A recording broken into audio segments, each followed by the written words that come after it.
très très très choquant. Ce spectacle-là, je ne souhaite à personne de le voir. Le président de Lyon 2 encore bouleversé après la manifestation qui a dégénéré hier après-midi sur le campus des Quais. Une centaine d'étudiants ont tenté d'empêcher la tenue d'un congrès sur l'avenir de l'établissement. Bilan, 5 blessés et 4 personnes interpellées. Il y a eu des coups portés, je ne vous dis pas où, je ne vous dis pas comment, mais j'ai des agents sérieusement blessés et dont un qui est encore en examen à l'hôpital. Côté étudiants, si on reconnaît qu'il y a bien eu de la violence, elle venait plutôt, selon eux, de l'intervention policière, une intervention jugée disproportionnée. La seule violence que j'ai vue, c'est une porte enfoncée. Il faut que Jean-Luc Maillot soit clair. Une porte enfoncée, est-ce que ça justifie qu'on tabasse des étudiants à terre? Il n'y a eu qu'une seule sommation et en plus de ça, on n'a pas compris pourquoi autant de forces de l'ordre par rapport au faible nombre qu'on était, quoi. Cet incident survient alors que Jean-Luc Maillot est de plus en plus contesté, y compris en interne. Depuis la rentrée, 3 vice-présidents ont démissionné. Je sais que dans mon établissement, il y a une inquiétude, une anxiété parce que la loi a changé, parce qu'il nous faut construire une entité plus grande que notre propre établissement. Cette entité, c'est l'Université de Lyon-Saint-Étienne. Une réforme qu'il dit vouloir mener à son terme, et ce, quelle que soit la contestation. Côté campus, sachez que le calme était revenu aujourd'hui. Pas de mise en examen, mais un statut de témoin assisté pour Jean-François Carinco. Cet après-midi, le préfet était convoqué au tribunal de grande instance de Lyon. Yvan Benedetti, ex-leader du mouvement nationaliste L'Œuvre Française, a en effet déposé plainte à son encontre pour injure publique. Alexandre Gabriac a lui abandonné les poursuites. Le 18 avril dernier, lors d'un reportage diffusé sur France 3, le préfet aurait déclaré à l'encontre du plaignant, je cite, « La République est plus forte que quelques imbéciles ». On n'a jamais visé cette personne-là, mais il a dit « Ah bah c'est moi qui suis visé ». Ce monsieur Benedetti, il est président, il a déposé plainte comme président de l'association Œuvre Française. Il faut savoir que cette association a été dissoute par décret de juillet 2013 du ministre de l'Intérieur. Après la manifestation du 14 novembre dernier à Lyon, une nouvelle grève est en vue dans les écoles lyonnaises à l'appel du SNUI-PPFSU, cette fois pour la journée du jeudi 5 décembre.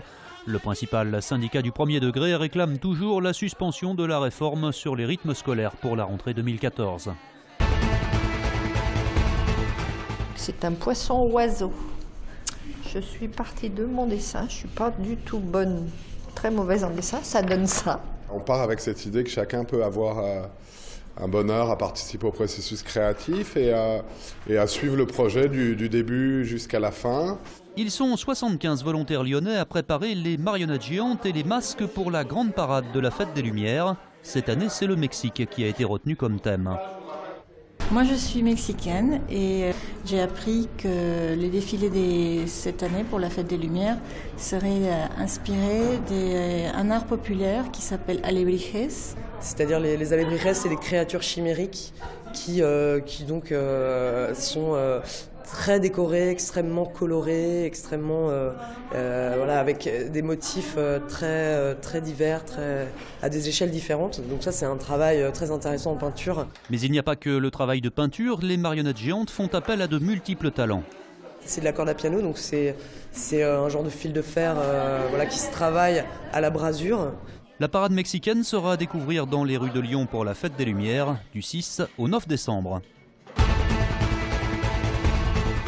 Hasard du calendrier, on avait quitté le Loup sur un derby, brillamment remporté face à Bourgoin. 2 semaines plus tard, on le retrouve pour un autre. Dimanche à 15h, le leader lyonnais se déplace sur la pelouse de Bourg-en-Bresse, lanterne rouge de Pro D2. On les avait joués chez eux en amical et le classement ne reflète pas sa qualité parce qu'ils jouent bien au ballon, ils conservent bien la balle.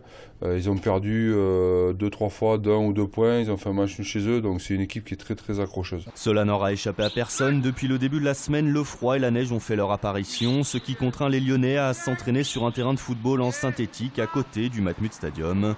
Une météo capricieuse qui pourrait bien s'inviter dans l'Ain dans 2 jours. Ça perturbe un petit peu, mais bon, ça fait partie des péripéties de l'hiver, on va dire. On ne sait pas trop ce qu'ils annoncent, mais il faut qu'on reste appliqué comme on l'a fait en début de saison. On a eu des matchs avec des conditions climatiques difficiles, on a réussi à produire du jeu, donc il faut qu'on garde ça en mémoire et s'appuyer là-dessus. Concernant la composition d'équipe, d'un derby à l'autre, le staff a procédé à 6 changements. Un doute plane toujours sur la présence ou non du capitaine Lionel Nallet. Victime de douleurs au dos, le Bressan d'origine doit prendre une décision demain matin. En football, 15 jours après avoir gagné lui aussi son derby, l'Olympique Lyonnais va retrouver les terrains de Ligue 1. Ce sera samedi à 20h à Gerland contre le 18e Valenciennes. Remontés à la 7e place du classement, les Lyonnais vont mieux et n'ont perdu qu'une seule de leurs 5 dernières rencontres. A noter qu'en l'absence d'Anthony Lopez, c'est Rémi Vercoutre qui sera titulaire 7 mois après sa rupture des ligaments croisés. Avis aux amateurs de sensations fortes, les moteurs vont vrombir ce week-end au Palais des Sports de Gerland où Supercross et Show Freestyle seront au programme. 35 pilotes sont attendus sur 2 jours, le samedi et le dimanche de 20h à minuit.